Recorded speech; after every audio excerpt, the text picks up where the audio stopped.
Hello everybody, I hope all of you are doing good. I am Deepika from Learno Hub, एक ऐसा free learning platform जहां पर आप पढ़ सकते हो physics, chemistry, maths, biology and SST absolutely for free only at learnohub.com।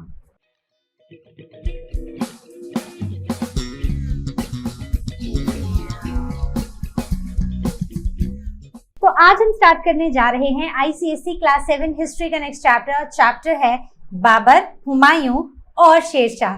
तो तीनों के बारे में आज हम पढ़ने वाले हैं। तो बिना टाइम वेस्ट करते हुए स्टोरी के साथ शुरू करते हैं। सोचो बच्चों, एक ऐसा समय था जब इंडिया छोटे छोटे राज्यों में बटा हुआ था। सब राजा अपनी अपनी गद्दियों के मालिक थे, लेकिन फिर भी एक दूसरे से लड़ते रहते थे। इसी बीच में एक एम्बिशियस युवराज जिनका नाम था बाबर, वो इंडिया में अपनी किस्मत लेकर आए। बाबर आमिर तैमूर और चंगेज खान का वंशज था। जब ये इंडिया में आए तो इन्होंने इंडिया में इतनी जंग लड़ी और बड़े बड़े राज्यों को हिला दिया।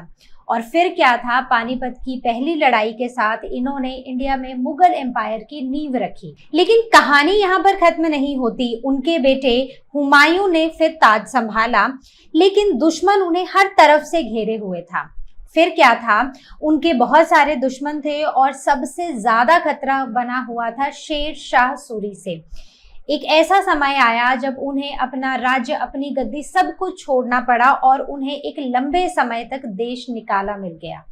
फिर आता है शेर खान, जो शेर शाह के नाम से मशहूर हुए। उन्होंने सिर्फ हुमायूं को ही नहीं हराया, बल्कि उन्होंने अपने 5 साल के छोटे से शासन में बहुत सारे कानून और रिफॉर्म्स लाए, जिन्होंने मुगलों और हिंदुस्तान दोनों को हमेशा के लिए बदल दिया।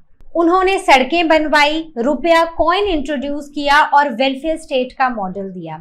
उन्होंने ये बात दिखा दी कि छोटी सी जिंदगी में भी हम कुछ ऐसा कर सकते हैं जिससे हम एक बड़ी छाप पीछे छोड़कर जा सकते हैं।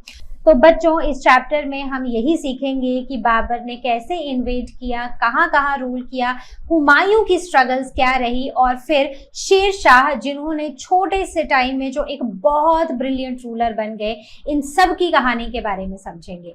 तो चलो शुरू करते हैं चैप्टर के साथ। तो सबसे पहले हम पढ़ेंगे the early Mughals and their rivals. तो अर्ली मुगल्स के बारे में पढ़ेंगे और कहाँ कहाँ और किन किन से उन्होंने लड़ाइयाँ की। So let's go back to the 16th century CE, जहां पर इंडिया यूनाइटेड नहीं था। इंडिया में छोटे छोटे किंगडम्स थे और हर कोई अपनी गद्दी को संभाल रहा था। बहुत सारे इंडिपेंडेंट किंग्स देखे गए, सब अपनी गद्दी को संभाल रहे थे, लेकिन आपस में लड़ते रहते थे। दिल्ली सल्तनत एक बहुत ही पावरफुल किंगडम हुआ करता था, लेकिन धीरे धीरे वो वीक पड़ने लगा था और पावर जो थी अब वो कम हो रही थी, और पावर दिल्ली के सिर्फ नियर बाय एरियाज, दिल्ली और पंजाब के रीजन्स तक ही सिमट कर रह गई थी। इसीलिए जो इंडिया की पूरी पॉलिटिकल सिचुएशन थी ना, वो काफी अनस्टेबल चल रही थी। यहाँ पे यूनिटी नहीं थी और आपस में लड़ाइयाँ, आपस में जंग बहुत ज्यादा चल रही थी।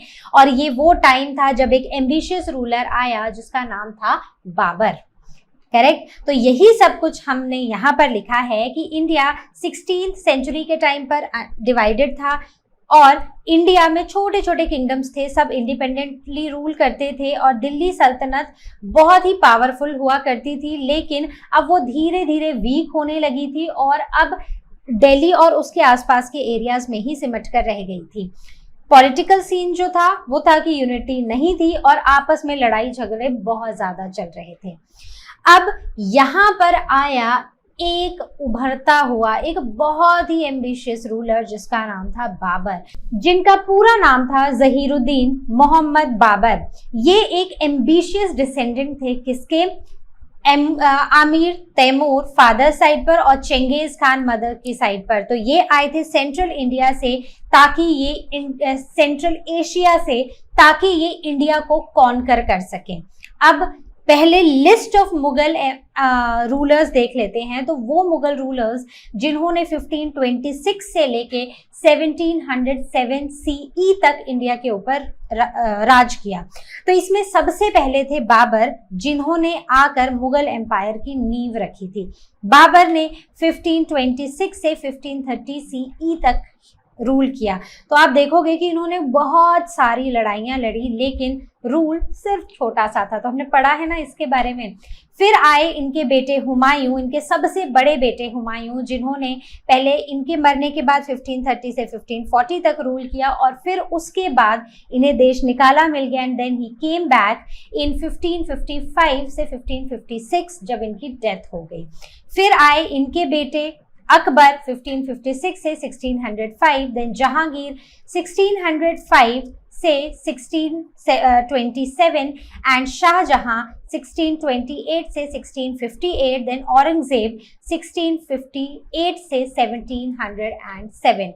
और ये टाइम था जब इनकी पॉलिसीज और औरंगजेब की इनटॉलरेंट पॉलिसीज ने मुगल एम्पायर को पूरा तोड़ कर रख दिया था। तो अब सबसे पहली बात कि ये जो रूलर्स हैं, एक तो आपको इनको सीक्वेंस में याद रखना पड़ेगा, और दूसरा इनका जो टाइम है ना, जो डेट्स हैं वो याद रखनी पड़ेंगी। तो कैसे याद रखोगे? BHAJSA, ठीक है।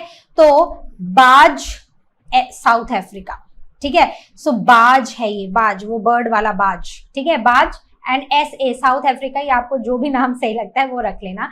तो इससे आप इसको थोड़ा सा याद रखना, सीक्वेंस याद रहना चाहिए, क्योंकि अगर सीक्वेंस याद रहेगा ना तो कहानी याद रखना इजी हो जाती है। Then coming on to who was Babar. तो बाबर कौन था? बाबर बेसिकली एक एम्परर था। वो एम्परर बनने आया था, वो इंडिया को जीतने आया था, and he started in 1526 CE, और इन्होंने सबसे पहली लड़ाई लड़ी थी, the first battle of Panipat in 1526। किसके साथ लड़ी थी? इब्राहिम लोदी के साथ, और बाबर जीत गए थे। तो यहाँ से मुगल एम्पायर एस्टैब्लिश हुआ था इंडिया में। अब इनका रीन जो था वो काफी शॉर्ट था लेकिन सिग्निफिकेंट था। तो हिज रीन वाज फ्रॉम 1526, जब पानीपत की पहली लड़ाई हुई थी। तो बात करते हैं बाबर की अर्ली लाइफ की। तो Babar he is said to be the founder of the Mughal empire, और इन्होंने अपने पापा को 11 साल की उम्र में ही खो दिया था इन 1494 CE, और 11 साल से ही की उम्र से ही ये रूलर बन गए। कहाँ के? फरागना के रूलर बन गए। फरागना एक छोटी सी प्रिंसिपैलिटी थी सेंट्रल एशिया में, और यहाँ पर उनका पहला एम्बिशन था समरकांड। तो 14 साल की उम्र में इन्होंने अपने पहले ड्रीम को फुलफिल किया, इन्होंने समरकांड को कॉन्कर कर लिया। लेकिन बहुत ही जल्दी फरागना जो इनको इनहेरिट मिली थी, मतलब पापा से मिली थी, इनहेरिट हुई थी, और वो टेरिटरी जो इन्होंने खुद जीती थी समरकांड, दोनों को ही खो बैठे और वो एक होमलेस वॉन्डरर बन गए। फिर यहाँ पर एक्स्ट्रा ऑर्डिनरी करेज था इनमें और डिटर्मिनेशन भी थी। तो इन्होंने ना हार नहीं मानी, इन्होंने बहुत ज़्यादा स्ट्रगल किया, और कुछ स्ट्रगल के बाद ही became the ruler of Kabul in 1504। तो ऐसा नहीं था कि राज्य खो बैठे थे तो हार मानकर बैठ गए, नहीं, इन्होंने कोशिश की, and there was rise in Kabul. ये काबुल को इन्होंने जीता 1504 CE में, and he try to capture Samarkand many times, लेकिन हर बार इनका अटेम्प्ट फेल हो जाता था। अब क्या था? अब इन्हें इनविटेशन मिला कि चलो इंडिया पर अटैक करते हैं। तो बस इंडिया की कहानी ऑलमोस्ट यहाँ से शुरू हुई थी। तो हुआ कुछ ऐसा था कि 1522 CE में दौलत खान लोदी ने इनको बाबर को इनवाइट किया, और इनका एम था कि इंडिया पर अटैक करेंगे, और इंडिया का जो एक बहुत ही क्रूअल और अनपॉपुलर रूलर है इब्राहिम लोदी, जो दिल्ली का सुल्तान है, उसे मार देंगे और दिल्ली पे कब्जा कर लेंगे। तो इब्राहिम लोदी को इब्राहिम लोदी को मार के दिल्ली को कैप्चर करना, ये बाबर के लिए ना एक बहुत ही गोल्डन अपॉर्चुनिटी थी। तो उन्होंने क्या किया, 3 हफ्ते के अंदर अंदर इंडस रिवर को क्रॉस किया, and Babar became the master of Punjab, और वो पंजाब उन्होंने जीत लिया। अब क्या था? अब ये वापस गए काबुल, और वहां पर जाकर ये बड़ा अटैक प्लान करना चाहते थे दिल्ली के ऊपर। लेकिन जब तक ये वापस गए तब तक दौलत खान ही इनके अगेंस्ट हो चुका था, और अब बाबर ने दौलत खान को भी डिफीट कर दिया, जो इसका साथ लेकर दिल्ली जीतना चाहता था। दौलत खान लोदी अब वही इसके खिलाफ था, और बाबर ने दौलत खान को डिफीट कर दिया, और अब वो चल पड़ा चढ़ाई करने दिल्ली की तरफ। अब क्या था, अब यहाँ पर 1526 में Babar and Ibrahim Lodi became the opponents. So the first battle of Panipat happened in 1526 CE, जहां पर इब्राहिम के पास एक बहुत बड़ी आर्मी थी, बहुत बड़ी, लेकिन उनका ना डिसिप्लिन पुअर था। तो देखो बच्चों, ये वाला जो एक स्लाइड है ना, ये हमारे लिए भी बड़ा इंपॉर्टेंट है, हमारी पर्सनल ग्रोथ के लिए, ध्यान से सुनना। तो इब्राहिम लोदी के पास फौज तो बहुत सारी थी लेकिन डिसिप्लिन नहीं था। वहीं पर बाबर की जो आर्मी थी वो छोटी थी लेकिन डिसिप्लिन थी और लॉयल थी। उनके पास कैवेलरी थी और एडवांस्ड आर्टिलरी थी, ट्रेन्ड हॉर्समैन थे और उनके पास गोला बारूद तोप सब कुछ था। तो यहाँ पर इसी चीज ने, इस डिसिप्लिन ने बाबर की टीम को जिता दिया। अब बाबर एक बॉर्न लीडर भी थे और एक एक्सपीरियंस्ड जनरल भी थे। रिजल्ट क्या हुआ, इब्राहिम लोदी हार गया, उसकी सेना कुछ ही घंटों में बिखर कर टूट गई। अब इसके बाद इब्राहिम लोदी और उसके 15,000 सोल्जर्स मारे गए। बाबर दिल्ली में जीतकर दिल्ली में एंटर हुआ एकदम शान के साथ, and he was declared as the emperor of Hindustan. अब क्या था, now the challenges after victory. अब ऐसा नहीं था कि फर्स्ट बैटल ऑफ पानीपत हुई 1526 सीई में और उसके बाद ऑल डन, नहीं, अभी भी इनके पास ना बड़े सारे चैलेंजेस थे। अब इन्हें क्या था, एक लड़ाई जीत चुके थे, एक बड़ी लड़ाई जीत चुके थे, लेकिन अब इन्हें अपनी पोजीशन को सिक्योर करना था। तो उस पोजीशन को सिक्योर करने के लिए first step was Panipat, and then he had to fight बहुत सारे और वॉर्स ताकि उनकी पोजीशन वहां पर सिक्योर हो सके। So then there was ambitious Afghan noble, उनको रिवेंज चाहिए था। देन राजपूत कॉन्फेडरेसी थी अंडर राणा संगा ऑफ मेवाड़, जो भी बाबर को फिर इंडिया से निकालना चाहती थी। तो बेसिकली बहुत सारे लोगों से इन्हें जंग लड़नी थी। लेकिन बात क्या थी कि इनकी जो फौज थी ना, अब वो जंग लड़ के थक चुकी थी, बहुत ज्यादा सिक थी, और दूसरी तरफ वो होम सिक हो चुके थे, उन्हें सबको घर की याद आ रही थी और उन्हें ना और लड़ाइयां नहीं चाहिए थी। अब आया एक लीडर, एक एक्सपीरियंस्ड लीडर, जिसने लीडरशिप का असली मकसद यहाँ पर दिखाया, मतलब लीडर कैसा होना चाहिए वो दिखाया। तो उन्होंने क्या किया, बाबर का क्या था कि ही वॉज वेरी क्लियर कि अब वो इंडिया छोड़कर नहीं जाएगा और अब उसको इंडिया में ही रहना है। तो he was determined and consolidate power in India. तो यहाँ पर उन्होंने एक एलोक्वेंट और इम्पैशन्ड स्पीच दी, मतलब एक जोरदार, एक क्या बुलाते हैं उसको, एक बहुत ही प्रभावशाली उन्होंने speech the, and this inspired his soldiers. और अब ये सोल्जर्स जो थे, अब वो रेजिमेंट हीरोज में बदल चुके थे। तो ये पावरफुल स्पीच के साथ अब वो चले बैटल ऑफ खानवा की तरफ in 1527. So after the first battle of Panipat in 1526 happened the battle of Khanwa in 1527. खानवा आज के टाइम पर कहीं राजस्थान, यूपी राजस्थान के आसपास पड़ता है। तो अब हम बात करते हैं कि बैटल ऑफ खानवा में ओपोनेंट्स कौन थे। तो ओपोनेंट्स वही Babar and Rajput confederacy under Rana Sanga of Mewar. इन्हें द किंग ऑफ 100 बैटल्स भी बुलाया जाता था। लोकेशन थी खानवा विलेज नियर आगरा। तो यहाँ पर जो राजपूत थे वो काफी अच्छे से, काफी बहादुरी दिखाई, ब्रेवली वो लड़े, लेकिन बाबर के पास एडवांस्ड आर्टिलरी थी जिसकी, और कैवेलरी थी, बहुत ही ट्रेंड घुड़सवार थे, जिसकी वजह से बाबर जीत गया और राजपूत हार गए। अब इसका सिग्निफिकेंस बहुत ज्यादा है बैटल ऑफ खानवा में, और बाबर की जीत का सिग्निफिकेंस बहुत ज्यादा है, क्योंकि जो बैटल ऑफ पानीपत थी उसने तो एक एंट्री दी थी, right, it was more decisive than Panipat. और दूसरी बात, पानीपत की लड़ाई में ना उसने दिल्ली के सुल्तान को हराया था, लेकिन जब खानवा की बैटल हुई तो उससे सिर्फ दिल्ली ही नहीं, अब सेंट्रल इंडिया के ऊपर भी बाबर का का एक सुप्रीम कंट्रोल बन चुका था। So defeat of powerful Rajputs removed the biggest obstacle of Mughal empire. लेकिन अभी भी ना बाबर को कुछ और लड़ाइयां लड़नी थी, and that was the battle of Chanderi in 1528। तो 1526, 1527 and now 1528 the battle of Chanderi. तो चंदेरी में ना राजपूत का स्ट्रॉन्ग होल्ड था इन मालवा, जो कि मेडिन राय के अंडर आता था।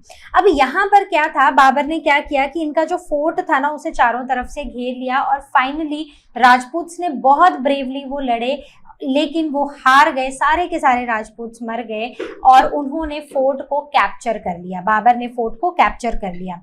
अब रिजल्ट क्या हुआ कि कोई भी राजपूत अब बाबर की अथॉरिटी को चैलेंज नहीं कर सका इस जीत के बाद। अब क्या था, अब आई battle of Ghaghra in 1529 CE. तो यहाँ पर ऑपोनेंट्स थे, अब देखो राजपूत्स को भी उन्होंने हटा दिया, लेकिन अभी भी एक चैलेंज उनके सामने था, और वो थे Afghans in Bihar and Bengal. अब यहाँ पर क्या हुआ कि अफगान्स ने बाबर के रूल के लिए ये भी एक थ्रेट हुआ करते थे, तो बाबर ने इनको भी बैटल ऑफ घाघरा में इन्हें भी डिफीट कर दिया, and by 1530 Babar became the master of Punjab, Delhi and the Gangetic plain up to Bihar. तो देखो इन्होंने पहली लड़ाई लड़ी 1526 में बैटल ऑफ पानीपत, फिर 1527 में बैटल ऑफ खानवा, फिर 1528 में battle of Chanderi, and then 1529 में बैटल ऑफ घाघरा, राइट। तो Panipat, Khandwa, Chanderi and Ghaghra, right. So PKCG, correct. तो ये याद रख लेना, ये सीक्वेंस है इसका। तो इस तरह इन्होंने खूब सारी लड़ाइयां लड़ी, लेकिन इतनी लड़ाइयां लड़ने का क्या फायदा हुआ, 1530 में ही इनकी डेथ हो गई। तो देखते हैं कैसे हुई। अब पहले बात करते हैं बाबर के मेमवार्स के बारे में। तो ये मेमवार्स बेसिकली ये एक पर्सन, मतलब एक इंसान जब अपनी ही लाइफ के बारे में लिखता है तो उसे मेमवार्स बुलाते हैं। तो बाबर ने ना अपनी ही ऑटोबायोग्राफी लिखी, जिसमें उन्होंने तुजुके बाबरी, जिसका नाम था तुजुके बाबरी, जिसे उन्होंने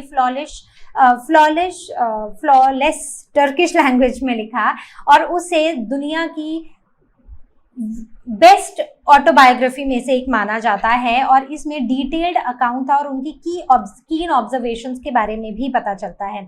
तो इसमें ना ही उन्होंने अपनी पर्सनैलिटी के बारे में लिखा, एडवेंचर्स और अचीवमेंट्स के बारे में लिखा, बल्कि उन्होंने हैबिट्स, उस समय के जो लोग थे, उस समय की जो सोसाइटी थी, उनकी हैबिट्स, कस्टम्स, अपीयरेंसेस, मैनर्स और ऑक्यूपेशंस के बारे में भी लिखा था। अब बाबर के मेमवार्स में बहुत ज़्यादा एक्यूरेट डिस्क्रिप्शन थी कि इंडिया कैसा है, इंडिया की बाउंड्रीज कैसी हैं, पॉपुलेशन कैसी है, रिसोर्सेज कैसे हैं, और इवन रेवेन्यू के बारे में भी लिखा। And it also has the record of fruits, flowers, birds and animals. तो इंडिया में कैसे फ्रूट्स, फ्लावर्स, कैसे बर्ड्स और एनिमल्स हुआ करते थे, उनके बारे में भी तो उन्होंने डिटेल में ऑब्जर्वेशन किया, और फिर उस सब को अपनी ऑटोबायोग्राफी में लिखा। Then coming on to the Baburnama. अब इनके जब ग्रैंड सन आए, जिनका नाम था अकबर, उन्होंने तुजुके बाबरी को पर्शियन में ट्रांसलेट कर दिया, and now the title given to it was Baburnama, and it is considered as one of the invaluable source of information about the 16th century India।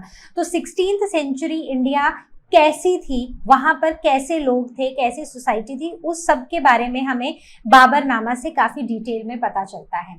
अब हम आते हैं हुमायूं के ऊपर। अब हुमायूं कौन था? हुमायूं था सबसे बड़ा बेटा बाबर का। तो इनका रेंज, जैसे मैंने बताया ना, पहले ये आए, फिर ये गायब हो गए 15 साल के लिए, फिर ये फिर आए। तो he started to rule in 1530, जब इनके पापा की डेथ हुई in 1530 to 1540 CE, and then 1555 से 1556 CE तक। तो इनका ये रीन था, ये आपको पता होना चाहिए। तो हुमायूं ना एक बहुत बड़ा एम्पायर चला रहे थे, लेकिन अंदर से ना ये एम्पायर खोखला था। कैसे था खोखला, देखेंगे। तो इनके सबसे बड़े बेटे थे बाबर के, और इन्हें इनके पापा ने सक्सेसर नॉमिनेट किया था। इन्होंने बहुत बड़ा एम्पायर इनहेरिट किया था, वेस्ट में काबुल से ईस्ट में बिहार तक, नॉर्थ में हिमालय से साउथ में ग्वालियर तक। तो बहुत बड़ा इनहेरिट किया था। लेकिन अब एम्पायर बहुत बड़ा था, लेकिन वो बहुत वीक था, कोहेजन नहीं थी वहां पर स्टेबिलिटी नहीं थी, इस चीज की बड़ी प्रॉब्लम थी। तो हुमायूं की वीकनेस क्या थी कि इतने बड़े एम्पायर को संभालने के लिए उनमें कैपेबिलिटीज भी नहीं थी, तो इसीलिए he lacked the qualities to consolidate this empire. तो he was surrounded by enemies all around, तो उनके आसपास बहुत सारे उनके एनिमीज से वो ऑलरेडी सराउंडेड थे। और जो अफगान चीफ थे, he was ambitious and rebellious, इनके पहले एनिमी। दूसरे सबसे डेंजरस थे शेर खान सूरी, तो जिन्हें बाद में शेर शाह सूरी भी बुलाया गया, जो बहुत ही जल्दी पावर गेन कर रहे थे और बहुत ही प्रसिद्ध हो रहे थे, और उनका एम था दिल्ली के थ्रोन को कैप्चर करना। दूसरे इनके बहुत बड़े राइवल थे बहादुर शाह ऑफ गुजरात एंड मालवा, जो अगेन दिल्ली को कैप्चर करना चाहते थे। अब क्या था, अब फैमिली के अंदर भी प्रॉब्लम्स थी, तो ऐसा नहीं था कि सिर्फ फैमिली के बाहर, इनकी बाउंड्रीज के बाहर प्रॉब्लम थी, फैमिली के अंदर भी प्रॉब्लम थी। इनके पापा की डाइंग विश थी कि सारी की सारी मतलब जो भी इनका पूरा राज्य है वो भाइयों में इक्वल बांट दिया जाए। तो he treated his brothers with kindness and generosity, उन्होंने इस एम्पायर को डिवाइड कर दिया अपने और अपने 3 भाइयों में। सारे ब्रदर्स जो थे इनके वो हॉस्टाइल हो गए और उनके अगेंस्ट प्लॉट करने लगे। इस इंटरनल डिसयूनिटी ने हुमायूं को फर्दर वीक कर दिया। सो इट मीन्स कि घर में मजबूती होनी चाहिए, आसपास के लोगों को तो हम ऐसे ही हरा लेंगे, तो वैसे ही देश में मजबूती होनी चाहिए, आपस में यूनिटी होनी चाहिए, आसपास वालों को तो हम ऐसे ही हरा देंगे। Then coming on to Humayun's military expeditions and defeat, तो ये भी बहुत इंपॉर्टेंट है। अब हुमायूं ने अपना ध्यान लगाया एक बहुत बड़े एनिमी पर जिनका नाम था शेर खान, तो उन्होंने अटैक कर दिया चुनार फोर्ट पे, जो शेर खान की मतलब इस फोर्ट पर शेर खान का बहुत ही ज्यादा कंट्रोल था, स्ट्रॉन्ग होल्ड था। तो 4 महीने तक तो उन्होंने वहां घेराबंदी करके रखी, लेकिन 4 महीने बाद उन्हें इस फोर्ट को वो अबैंडन करके चले गए, और क्योंकि उन्हें अपने दूसरे एनिमी के साथ डील करना था, और इस एनिमी का नाम था बहादुर शाह ऑफ गुजरात। तो Sher Khan was allowed to keep the fort, लेकिन इन रिटर्न उन्हें लॉयल्टी प्रॉमिस करनी पड़ी टुवर्ड्स द मुगल्स। तो ये जो सब कुछ था ना, ये टेम्परेरी था। अब बात करते हैं the conquest and the loss of Gujarat and Malwa. तो यहाँ पर हुमायूं गए, उन्होंने गुजरात और मालवा को कैप्चर कर लिया। बहादुर शाह जफर ने कोई भी रेजिस्टेंस नहीं दिखाई और वो भाग गया। तो बहादुर शाह जो थे, लेकिन जो शेर खान थे ना, he strengthened his hold on Bengal and Bihar, and Humayun left Gujarat and Malwa under his brothers, and Bahadur Shah then recaptured them. तो अब क्या हुआ कि हुमायूं ने गुजरात मालवा अपने भाइयों को दे दिया, लेकिन वापस से आया बहादुर शाह और उसने इनको रिकैप्चर कर लिया। अब क्या था, now the invasion of Bengal. जैसे कि हमने देखा कि हुमायूं गुजरात और मालवा को कैप्चर करने चला गया था, उसने कैप्चर कर भी लिया था। तो इस समय जब वो आगरा से दूर था, तो उस समय पर शेर शाह ने इस चीज का फायदा उठाया और खुद को स्ट्रेंथन करना शुरू किया और बंगाल पर चढ़ाई कर दी, और उसने वहां की कैपिटल को गौर को कब्जे में ले लिया। अब जब हुमायूं को ये बात पता चली, तो उसने गुजरात को अपने भाइयों के हाथ में छोड़ दिया, लेकिन जैसे ही वो गुजरात से निकला, वापस से बहादुर शाह ने आके गुजरात और मालवा पे वापस से अपना कंट्रोल ले लिया। फिर क्या हुआ, वो गया बंगाल में तब तक सारा खजाना लेकर शेर शाह जो था, जो शेर खान था, वो जा चुका था वहां से। और अब वहां पर हुमायूं ने बहुत ज्यादा टाइम वेस्ट कर दिया एंजॉयमेंट में। उसने वापस से बंगाल को कैप्चर किया, वहां पर रुका, वहां पर एंजॉयमेंट की, लेकिन तब तक उसका अपना भाई हिंडल वापस गया आगरा, और आगरा में जाके खुद को एम्परर डिक्लेयर कर दिया। तो ये कहानी चल रही थी हुमायूं के पीछे। उसके पीछे अब ये था कि उसके जो एनिमीज थे वो स्ट्रॉन्ग हो रहे थे, और उसका अपना भाई उसके अगेंस्ट खड़ा था। तो Humayun besieged the Chunar again for 6 months, and meanwhile शेर खान ने गौर को कैप्चर कर दिया, which was the capital of Bengal, और सारा का सारा खजाना जो था वो भी उसने कैप्चर कर लिया। हुमायूं ने यहाँ पर इंजॉयमेंट में बहुत ज़्यादा टाइम लगा दिया और उसी समय हिंडल जो उसका भाई था वो आगरा गया, उसने खुद को वहाँ का एम्परर डिक्लेयर कर दिया। शेर खान ने हुमायूं की सारी सप्लाईज और कम्युनिकेशन विद आगरा सब कुछ कट ऑफ कर दिया। तो इस तरह अब बैटल ऑफ चौसा पे हम पहुंचते हैं विच हैपेंड इन 1539 सीई। तो अब जो शेर खान था ना, उसने बिहार और बंगाल को कंसोलिडेट कर दिया। आर्मीज एक दूसरे को फेस कर रही थी at Chausa for around 3 months, तो 3 महीने तक ये चला। अब पीस टॉक्स के टाइम शेर खान ने लॉन्च किया एक सडन अटैक, मुगल आर्मी को पूरी तरह बिखेर के रख दिया और अब यहाँ से हुमायूं को एस्केप होना पड़ा by floating on the Ganga with water carriers inflated bags. तो अब यहाँ से जब पीस टॉक्स के दौरान हुमायूं के ऊपर अटैक, मुगल एम्पायर के ऊपर अटैक हो गया, तो यहाँ से हुमायूं को भागना पड़ा। अब हुई बैटल ऑफ कन्नौज। तो अब देखो हुमायूं वापस आगरा नहीं गया, लेकिन चौसा में, मतलब बिहार में बक्सर के आसपास, वहां पर जब आर्मीज फेस टू फेस हो रही थी तब उसके ऊपर अटैक कर दिया गया। मतलब पीस टॉक्स चल रही थी और वहां से शेर शाह ने, मतलब जो शेर खान था उसने अटैक कर दिया और यहाँ से जान बचाकर भाग गया हुमायूं। तो बैटल ऑफ कन्नौज हुई उसके बाद 1540 सीई में। तो शेर खान ने ना, जब सक्सेस मिली इसको चौसा की लड़ाई में, तो वो ना बहुत ज़्यादा इनकरेज हो गया और उसने सोचा कि अब हुमायूं को कन्नौज में मिलते हैं।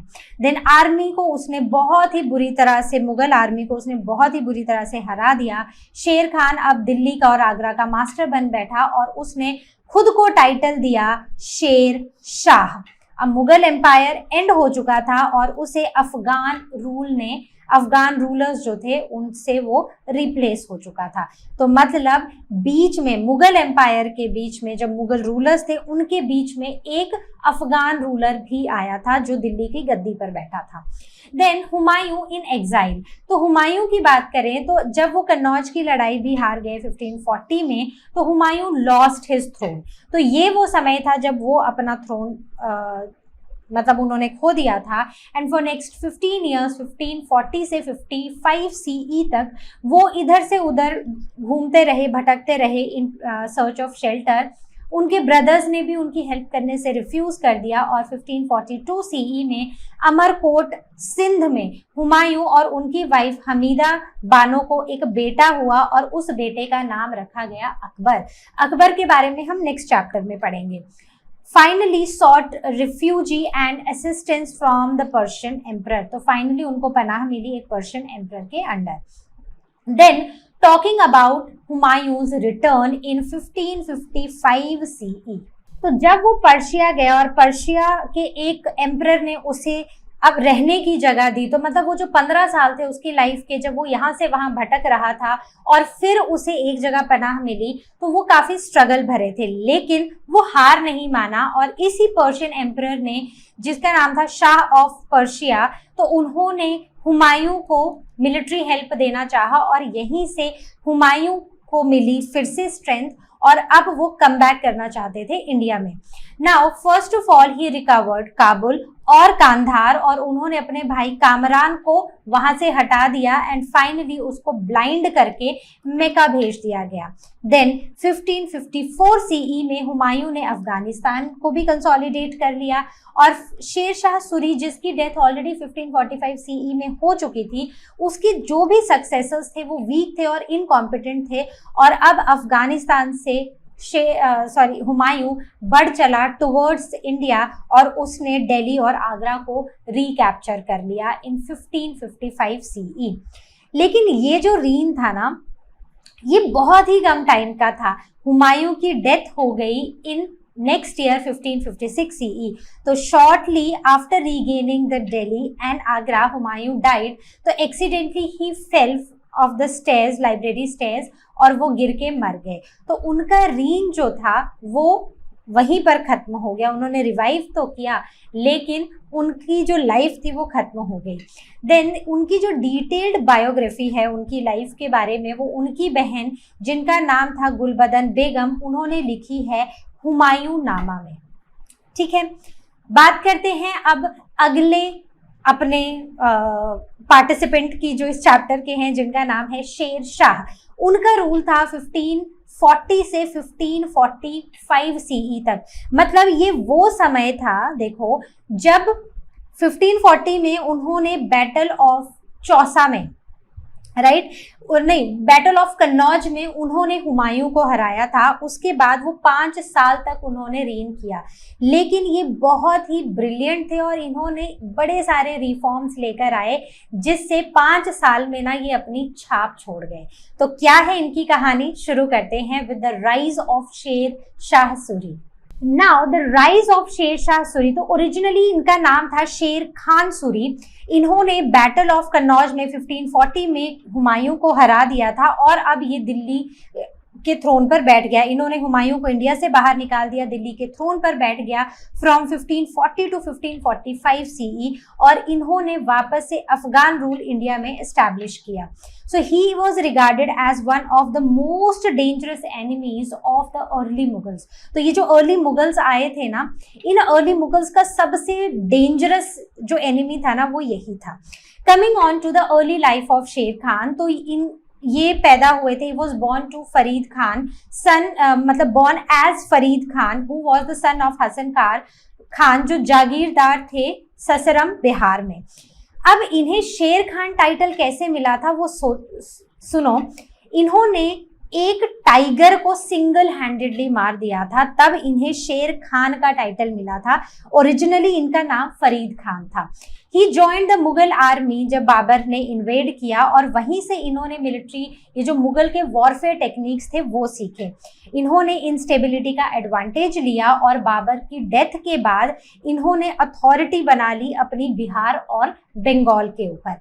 अब क्या था, उनकी जो डिटर्मिनेशन थी उससे उनका राइज हुआ बंगाल में। So he was determined to drive Mughals and reestablish the Afghan rule. तो वो चाहते थे कि वो ड्राइव आउट कर दे मुगल्स को और वापस से वहां पर लेकर आए अफगान्स का rule. Then Humayun was defeated in these 2 battles जो हम पढ़ चुके हैं, battle of Chausa in 1539 CE and battle of Kannauj in 1540 CE, and then he became the ruler of Delhi in 1540 CE, and now he was titled as Sher Shah Suri। Talking about his early life and the reign, again the same। तो जो शेर शाह थे उनकी expansion और death के बारे में कुछ ऐसा है कि उन्होंने 1540 से 1545 तक उन्होंने रूल किया। उन्होंने इस समय पर मालवा, राजपुताना, मुल्तान, सिंध, पंजाब सब कुछ कैप्चर कर लिया, लेकिन 1545 CE में ही लेड अ सीज टू खलिंजर, और इस टाइम पर एक्सीडेंटल गन पाउडर एक्सप्लोजन से इनकी डेथ हो गई। एंड इन्होंने सिर्फ 5 साल रूल किया, लेकिन इन्हें एक ब्रिलियंट रूलर की तरह याद किया जाता है।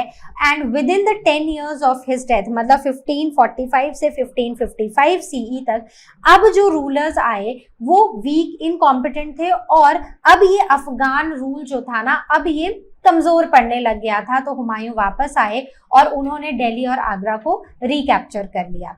लेकिन कहानी यहाँ पर खत्म नहीं होती है। इनका जो एडमिनिस्ट्रेशन था और इनके जो रिफॉर्म्स थे वो इतने अमेजिंग थे। अगर हम उनकी बात ना करें, शेर शाह सूरी के अगर टॉपिक हम पढ़ रहे हैं तो ये टॉपिक ही इनकम्प्लीट है। तो देखो कैसा था इनका एडमिनिस्ट्रेशन। तो Sher Shah as an administrator ये बहुत ही ब्रिलियंट ऑर्गेनाइजर थे, बोथ मिलिट्री और सिविल अफेयर्स में। Based on his administration on the principle of the state welfare, मतलब इनका जो एडमिनिस्ट्रेशन था उसका जो बेस था वो था लोगों की भलाई करना, मतलब अपना जो इनके अंडर एरिया है वहां पर उसकी डेवलपमेंट करना और भलाई करना लोगों की।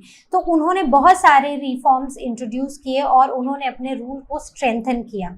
सेंट्रल एडमिनिस्ट्रेशन में ये खुद ही सुप्रीम हेड थे एडमिनिस्ट्रेशन के। इन्होंने अपने अंडर ना कुछ डिपार्टमेंट्स, ये जो गवर्नमेंट थी इनको बहुत सारे डिपार्टमेंट्स में डिवाइड करके रखा था और हर डिपार्टमेंट को हेड करता था एक मिनिस्टर। जैसे आज एक प्राइम मिनिस्टर है, उनके नीचे कुछ मिनिस्टर्स हैं, एजुकेशन मिनिस्टर है, फाइनेंस मिनिस्टर है, फॉरेन अफेयर्स मिनिस्टर है, देन होम मिनिस्टर है। ऐसे ही इनके अंडर ना कुछ अलग अलग डिपार्टमेंट्स थे और हर डिपार्टमेंट का एक मिनिस्टर था और उन मिनिस्टर्स को फिर से कुछ और ऑफिशियल्स उनके साथ काम करते थे for the smooth functioning of the complete system. Personally वो बहुत ज़्यादा एक्टिव रहते थे, वो इंस्पेक्शंस भी करते थे और उन्होंने एक एफिशिएंट स्पाई सिस्टम भी बना के रखा था ताकि लोगों पर कड़ी नज़र रखी जा सके। Now coming on to the provincial administration. अब अगर हम प्रोविंशियल एडमिनिस्ट्रेशन की बात करें तो 47 प्रिंसेस में इन्होंने अपने पूरे एम्पायर को डिवाइड किया था और एंड ईच सरकार या फिर सरकार को ही प्रोविंस बुलाया जाता था, हर सरकार को फर्दर डिस्ट्रिक्ट्स में डिवाइड किया था। जैसे इंडिया है, इंडिया की स्टेट्स हैं तो मान लो वो प्रोविंसेस हैं, हर स्टेट में फर्दर डिस्ट्रिक्ट्स हैं, राइट, और फिर हर डिस्ट्रिक्ट के अंदर कुछ विलेजेस हैं। बिल्कुल ऐसा ही सिस्टम हुआ करता था। सो ईच सरकार डिवाइडेड इनटू डिस्ट्रिक्ट्स, जिन्हें परांगन्स भी बुलाया जाता था, और हर एक परांगन या डिस्ट्रिक्ट के नीचे कुछ विलेजेस होते थे। ऑफिशियल्स की अगर हम बात करें तो अफगान चीफ को सरकार का इंचार्ज बनाया जाता। बेसिकली ये जो प्रोविंसेस थे ना, इनके हेड्स या इनके इंचार्जेस अफगान चीफ्स हुआ करते थे।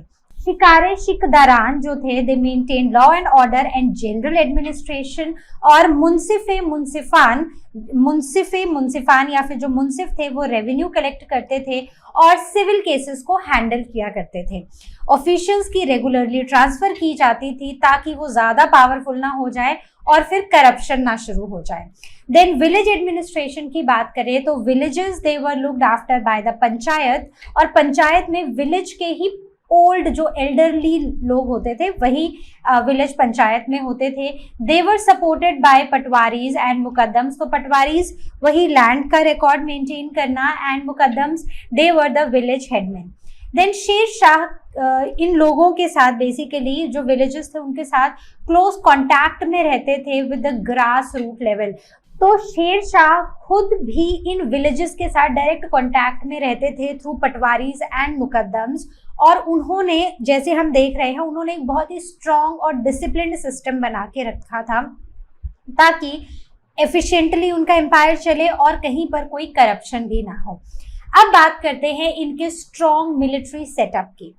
तो मिलिट्री सेटअप में उन्होंने एक लार्ज स्टैंडिंग आर्मी बनाई जो डिसिप्लिन थी, जो एफिशिएंट थी और जो कि स्ट्रॉन्ग थी, और पर्सनली वो सुपरवाइज करते थे appointment and the training of soldiers. इन्होंने यहाँ पर बेसिकली जो अलाउद्दीन खिलजी थे ना, उन्हीं के सिस्टम को रिवाइव किया था।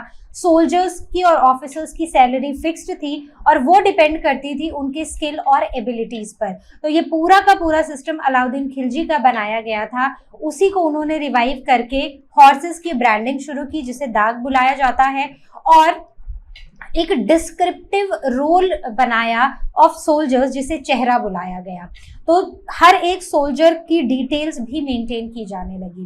देन आर्मी के स्ट्रक्चर की बात करें तो आर्मी कुछ यूनिट्स में डिवाइडेड होती थी और हर यूनिट का एक कमांडर हुआ करता था।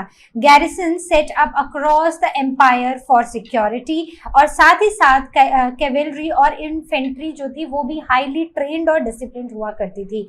आर्मी इक्विप्ड थी विद आर्टिलरी, बेसिकली जो मॉडर्न टाइम की आर्टिलरी थी, वेपन्स थे, उनके साथ वो आर्मी इक्विप्ड थी, वेल इक्विप्ड थी with the modern artillery. Then coming on to the basis of the revenue system. अब रेवेन्यू सिस्टम भी उतना ही एफिशिएंट था जितनी उनकी मिलिट्री थी। तो रेवेन्यू एक तो मेन सोर्स ऑफ इनकम हुआ करता था, दूसरा शेर शाह ने introduce the scientific system of land revenue and followed the principle of measurement and classification. हर साल लैंड को मेजर किया जाता था with the help of the bamboo jaribs, जो रोप्स थी which are joined with the iron strings. और अब लैंड को 3 तरह से क्लासिफाई किया गया था, गुड है, मिडलिंग है या फिर बैड है, और जो एवरेज प्रोड्यूस होता था वो कैलकुलेट करके उसका 1/3 उन्हें टैक्स देना पड़ता था स्टेट को। अब रेवेन्यू कलेक्शन जो था ना वो डायरेक्टली पीजेंट से होता था, जिससे कि करप्शन कम हो सके, और farmers were given patta which means the title deed of land and kabuliyat, that is the agreement of the taxpayer. तो बेसिकली ये जो जागीरदारी सिस्टम था उसको इसने डिस्करेज करके पट्टा, एक तो कि ये लैंड है, किस पर्टिकुलर फार्मर को कितनी लैंड मिली वो पट्टा में लिखा होता था, और उसके बाद कबीलियत, वो का मतलब ये है कि आपको इतनी लैंड मिली है, अब आपको इस पेपर पे साइन करो कि अब आप इसका इतना टैक्स दोगे। तो ये सब चीजें ना वहां पर बड़ी ही क्लियरली मेंशन की गई थी, जिससे ये सिस्टम काफी एफिशिएंट था। Before we come on to trade and commerce, it is important for us to understand the impact जो इन्होंने रेवेन्यू सिस्टम बनाया था। तो इनके रेवेन्यू सिस्टम का इम्पैक्ट ये था कि कंडीशंस फार्मर्स की इंप्रूव हुई। मतलब जब ये टैक्स असेसमेंट होता था, जब टैक्स की असेसमेंट होती थी, उस टाइम थोड़ा लीनियंटली ये काम किया जाता था, मतलब लीनियंसी बरती जाती थी। लेकिन जब रेवेन्यू कलेक्ट किया जाता था तो वो पूरे स्ट्रिक्टनेस के साथ किया जाता था। तो इसीलिए फार्मर्स की कंडीशन इंप्रूव हुई, कल्टीवेशन इंप्रूव हुई, और वहीं पर स्टेट को एक रेगुलर फ्लो ऑफ इनकम मिल गया। तो अब बात करते हैं शेरशाह के टाइम पर ट्रेड और कॉमर्स की। तो इन्होंने बहुत सारे रोड्स और सराइज बिल्ड किए to boost the trade. He abolished all duties except, तो उन्होंने सारी ड्यूटीज एक्सेप्ट कर दी, अबॉलिश कर दी, एक्सेप्ट टू एंट्री ड्यूटी। जब हमारी कंट्री में कोई भी गुड्स एंटर कर रही हैं उस पे ड्यूटी लगेगी, उस पे टैक्स लगेगा, और सेल ड्यूटी जब वो बेची जा रही हैं। So merchants treated well and their interests were protected, right. तो मर्चेंट्स अच्छे से ट्रीट किए गए, उनके इंटरेस्ट को बचा के रखा गया। जमींदार और village headman were made responsible to traders safety. Then they also introduced the weights and measurement wala system and issued uniform coins of gold, silver and copper. So silver rupiah became the standard coin for centuries. तो ये जो silver coin था ना, ये standard हो गया बहुत आगे आने वाली काफी सेंचुरीज के लिए। अब अगर हम जस्टिस की बात करें तो उनके टाइम पर जस्टिस कैसा था? तो Sher Shah was a very staunch believer of justice. तो उनके लिए जस्टिस में वो बिलीव करते थे और वो इक्वालिटी में बिलीव करते थे। उनके लिए सभी इक्वल थे। क्रिमिनल्स के लिए बहुत हार्श थे वो, और काफी सिवियर पनिशमेंट्स देते थे। वो चाहते थे कि लोग क्राइम करने से डरें, इसीलिए सिवियर पनिशमेंट्स दी जाती थी। विलेज हेडमैन और जो लोकल चीफ्स हुआ करते थे, दे वर रिस्पॉन्सिबल, अपने एरिया के क्राइम्स के लिए वो रिस्पॉन्सिबल थे, और कोई अगर अपना काम सही से नहीं करता था तो उसको भी पनिशमेंट दी जाती थी। So they were punished if they fail to control the crime. तो अगर हम देखें तो शेर शाह का रूल जरूर 5 साल चला, लेकिन उन्होंने अपना नाम इंडिया की हिस्ट्री में लिख दिया। वो एक बहुत ही सक्सेसफुल रूलर माने जाते थे, और उनकी जो ये हाई स्टैंडर्ड ऑफ गवर्नेंस थी और जो विजनरी रिफॉर्म्स थे, उन्होंने आने वाले मुगल एम्परर्स के लिए एक ब्लूप्रिंट तैयार कर दिया था। तो बस यही थी हमारी आज की कहानी। आई होप आपको सब कुछ बहुत अच्छे से ध्यान से समझ आ गया है। कहीं पर अगर आपको कोई भी डाउट लगता है तो ask it on ask question section, और you can book your class with learner hub Swayam. I will see you next time with the next video. Till then you all take care, and as you all know learner hub मतलब free है पर best है।